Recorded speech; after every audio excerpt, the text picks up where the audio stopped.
Friends, Doraemon cartoon వెనకాల ఒక sad story ఉందని మీకు తెలుసా? నోబితా రియల్ పేరు నోబితా హిరోషి. నోబితాకు 9 సంవత్సరాలు ఉండగా జపాన్లో నివసిస్తూ ఉండేవాడు. అతడు ఎవరితో కలిసేవాడు కాదు, చాలా అమాయకుడు.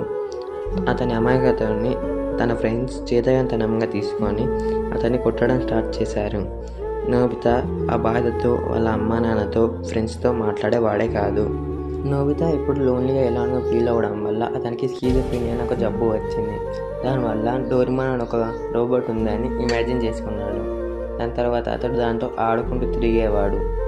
అంత ఇమాజిన్ చేసుకొని నోబితా 15 years వచ్చిన తర్వాత అతని ఫాదర్ అతన్ని ఒక డాక్టర్ దగ్గరికి తీసుకెళ్ళిన తర్వాత అతని డాక్టర్, నీకు స్కిజోఫ్రెనియా అని ఒక జబ్బు ఉంది, డోరేమాన్ అంటూ ఏం లేదు, అంత నీ ఇమాజినేషన్ అని డాక్టర్ చెప్పాడు.